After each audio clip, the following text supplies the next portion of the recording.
शायद हम पाकिस्तान क्रिकेट के बदतरीन दौर से गुजर रहे हैं।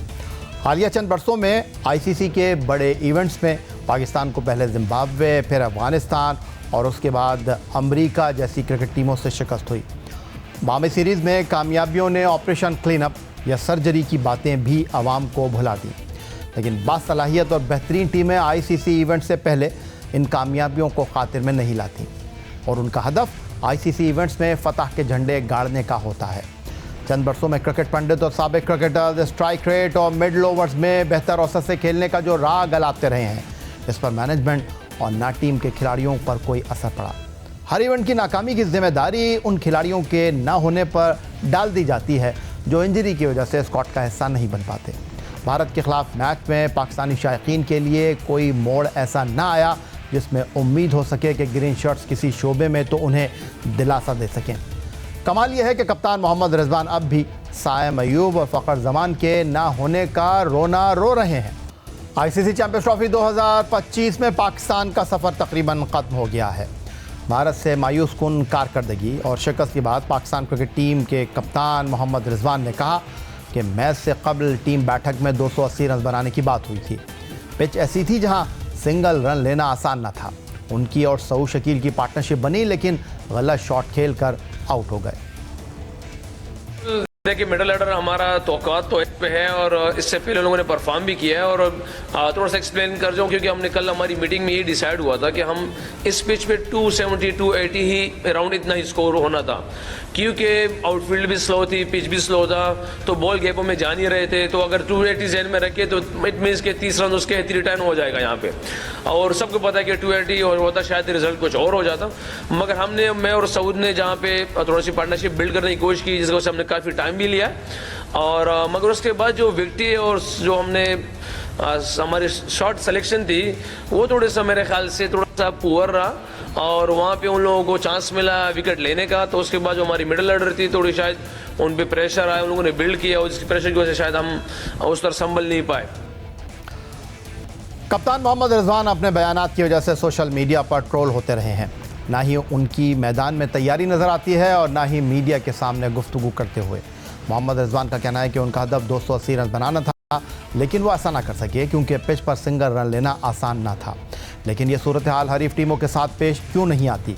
पाकिस्तान ने पहले पावर प्ले यानी इब्तदाई 10 ओवर में 2 विकेट के नुकसान पर 52 रन बनाए, लेकिन उसके बाद मोहम्मद रिजवान और सऊद शकील ने अगले 10 ओवर में 60 गेंदें खेलते हुए महज 27 रन स्कोर में जोड़े, जिसमें सिर्फ एक चौका शामिल रहा। जबकि हदफ का ताक़ुब करते हुए भारत ने इब्तदाई 10 ओवर में 64 रन एक खिलाड़ी के नुकसान पर बनाए और भारत ने अगले 10 ओवर्स यानी 11 से 20 ओवर्स तक 45 रन बनाए और हारिस रऊफ के एक ओवर में 14 रन भी बटोरे। कैच भारत ने भी ड्रॉप किए, लेकिन ना रिजवान और ना ही सऊद शकील उससे फ़ायदा उठा सके और कैच ड्रॉप होने के अगले ही ओवर में पवेलियन चलते बने। अलबत्ता भारत के सरेश अय्यर ने खुजदिल शाह की जानिब से ड्रॉप होने वाले कैच का भरपूर फ़ायदा उठाया। 56 रन की शानदार इनिंग खेलकर टीम की फतह में अपना किरदार निभाया। पाकिस्तान क्रिकेट टीम ने न्यूजीलैंड के खिलाफ डॉट गेंदों से भी कुछ सीखा नहीं।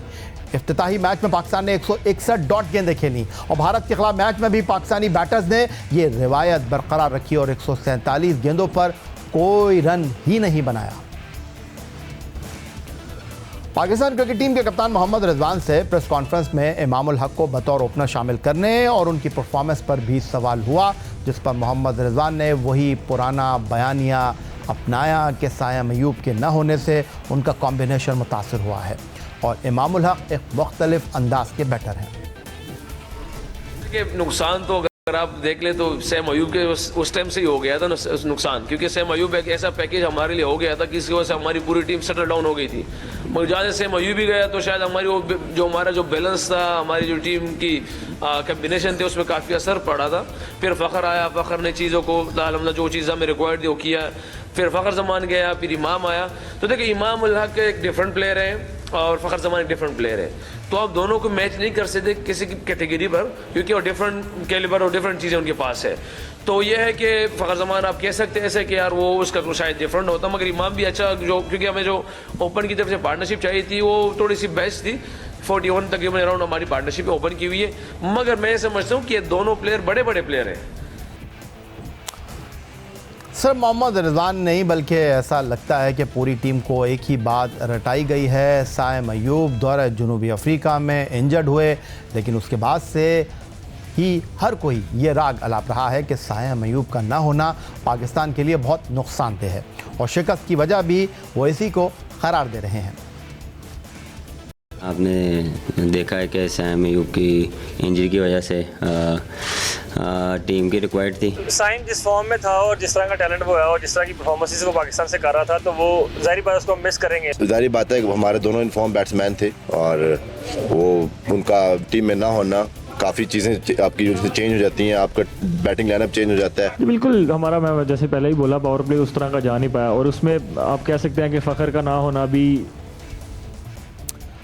क्या सिर्फ एक या दो खिलाड़ियों के ना होने से टीमें शिकस्त खाती हैं? पाकिस्तान टीम के खिलाड़ियों की गुफ्तगू से तो ऐसा ही नज़र आता है, लेकिन यह सूरत-ए-हाल टीमों के साथ पेश क्यों नहीं आती? ऑस्ट्रेलियाई टीम अपने अहम fast bowler Mitchell Starc, PAT Cummins, Josh Hazlewood और ऑलराउंडर मिचेल मार्श और मार्नस स्टोइनिस के बगैर चैंपियंस ट्रॉफी में शरीक है, लेकिन उन्होंने कोई बहाना नहीं बनाया और उनके बेंच स्ट्रेंथ ने इंग्लैंड के खिलाफ 300 से ज़्यादा रन का हदफ हासिल करके बताया कि किसी आम खिलाड़ी का ना होना भी शिकस्त की वजह नहीं बन सकती।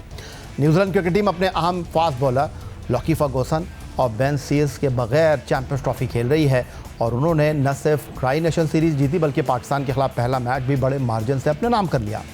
भारत के बाद सबसे अहम बॉलर जसप्रीत बुमराह नहीं, जनूबी अफ्रीका एंड्रे नोकिया के बगैर खेल रही है, तो क्या शिकस्त के बाद उन्हें भी पाकिस्तान की तरह ये एक्सक्यूज़ देनी चाहिए कि उनके भी अहम खिलाड़ी मौजूद नहीं हैं, जबकि बाबर आजम, मोहम्मद रिजवान, शाहीन शाह अफरीदी, हारिस रऊफ और नसीम शाह जैसे टॉप क्रिकेटर्स पाकिस्तान टीम के साथ हैं? तो ये कहना कि साइम अयूब और फ़खर जमान के ना होने से फ़र्क पड़ा है, एक बचकाना बयानिए के अलावा कुछ दिखाई दे नहीं रहा। बाएं हाथ के जारहा मिजाज बल्लेबाज साइम अयूब की इंजरी और उनका ना होना शिकस्त की वजह कैसे बन सकता है? साइम अयूब ने PSL में परफॉर्मेंस की वजह से कौमी टीम में जगह बनाई तो उन्हें T20 बैनुल-अक़वामी मुकाबलों में अपनी पहली निफ सेंचुरी के लिए 26 मैचों का इंतज़ार करना पड़ा। उनके बारे में मुसलसल ये राय सामने आती रही है कि उन्हें मुसलसल मौका क्यों दिया जा रहा है।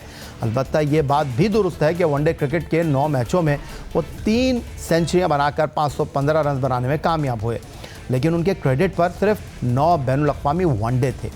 बाबर आजम तो 128 वनडे का तजुर्बा रखते हैं, 19 सेंचुरियाँ उनके रिकॉर्ड बुक में दर्ज हैं। क्या शिकस्त की जिम्मेदारी उन पर आयद नहीं होती?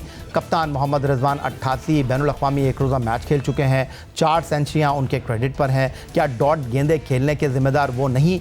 और ये दोनों बैटर ICC रैंकिंग में टॉप पोजीशन पर बराजमान हैं।